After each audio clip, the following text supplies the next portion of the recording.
আমার মনে বহুদিন ধরেই একটি গভীর ইচ্ছা লুকিয়েছিল। একদিন বাবরি মসজিদে গিয়ে নামাজ আদায় করব, আল্লাহর দরবারে মাথা নত করব। আজ সেই কাঙ্ক্ষিত দিনটি এসে গেল। আজ জুম্মার দিন, শুক্রবার, মুসলমানদের জন্য অত্যন্ত পবিত্র ও ফজিলতের একটি দিন। এই বিশেষ দিনে নামাজ আদায় করার নিয়ত নিয়ে আমি আমার আরও দুইজন ঘনিষ্ঠ বন্ধুকে সঙ্গে নিয়ে ঘর থেকে বেরিয়ে পড়লাম। গাড়িতে করে যাওয়ার সময় মনটা যেন এক অদ্ভুত প্রশান্তিতে ভরে উঠেছিল।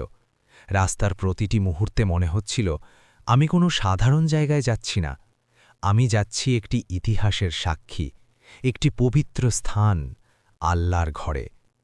বন্ধুদের সঙ্গে কথা বলতে বলতে হাসতে হাসতে পথ চলছিলাম, কিন্তু মনের ভেতরে ছিল এক ধরনের নীরব আনন্দ, এক ধরনের আত্মিক প্রশান্তি। অল্প কিছুক্ষণের মধ্যেই আমরা বাবরি মসজিদে পৌঁছে গেলাম।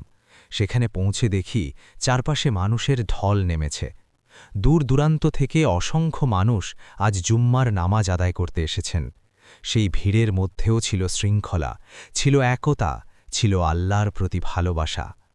আমি সেই মুহূর্তের কিছু দৃশ্য স্মৃতির পাতায় ধরে রাখার জন্য ছোট্ট একটি ভিডিও করতে লাগলাম। এই সময় আমার বন্ধুরা নামাজ আদায়ের জন্য নির্দিষ্ট জায়গায় গিয়ে বসে পড়ল। ভিডিও করা শেষ করে আমিও দ্রুত তাদের কাছে চলে গেলাম এবং সবার সঙ্গে কাতারে বসলাম। চারপাশে তাকিয়ে দেখলাম সবাই একই উদ্দেশ্যে এসেছে, সবাই আল্লাহর সন্তুষ্টির জন্য এক কাতারে দাঁড়াতে প্রস্তুত। ইমাম সাহেব মসজিদের ভেতরে ঘোষণা করলেন, কাতার সোজা করে বসুন। সবাই খুব সুন্দরভাবে কাতার ঠিক করে নিল। এরপর সেই পবিত্র মুহূর্ত এলো, আজান। আজানের ধ্বনি মসজিদের ভেতর ও চারপাশে ছড়িয়ে পড়তেই মনে হচ্ছিল হৃদয়টা আরও নরম হয়ে যাচ্ছে, চোখ ভিজে উঠছে। আজানের পর আমরা সবাই মনোযোগ ও একাগ্রতার সঙ্গে সুন্নত নামাজ আদায় করলাম। এরপর আমাদের সবার পরিচিত ও সম্মানিত কারি সাহেব, যাকে সবাই ভালোবাসেন ও সম্মান করেন, কারি ইয়াসতুল্লাহ, তিনি কিছু গুরুত্বপূর্ণ ও হৃদয়স্পর্শী বক্তব্য রাখলেন। তার কথাগুলো ছিল আল্লাহ ভীতি, একতা, ধৈর্য ও মানবিকতার শিক্ষা নিয়ে।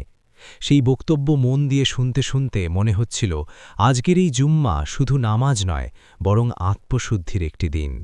বক্তব্য শেষ হলে জামাতের সঙ্গে 2 রাকাত ফরজ নামাজ আদায় করা হলো। সবাই একসঙ্গে আল্লাহর সামনে মাথা নত করলাম।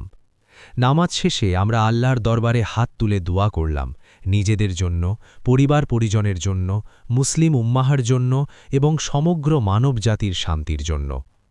নামাজ শেষে আল্লাহর ঘরের জন্য যে যার সামর্থ্য অনুযায়ী দান করলেন, কেউ কম কেউ বেশি, কিন্তু সবার নিয়ত একটাই, আল্লাহর সন্তুষ্টি অর্জন করা। এরপর ধীরে ধীরে নামাজ শেষ হল আর মানুষজন যার যার বাড়ির পথে রওনা দিলেন।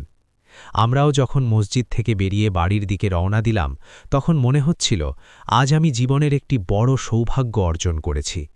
এত বড়, এত পবিত্র ও ইতিহাস সমৃদ্ধ জায়গায় নামাজ আদায় করতে পেরেছি, এই অনুভূতি ভাষায় প্রকাশ করা সত্যিই কঠিন।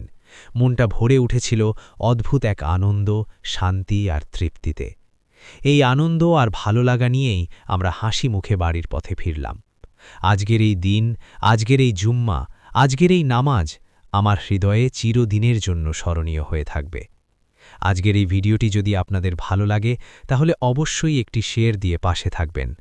আসসালামু আলাইকুম। সবাই ভালো থাকবেন। আল্লাহ হাফেজ।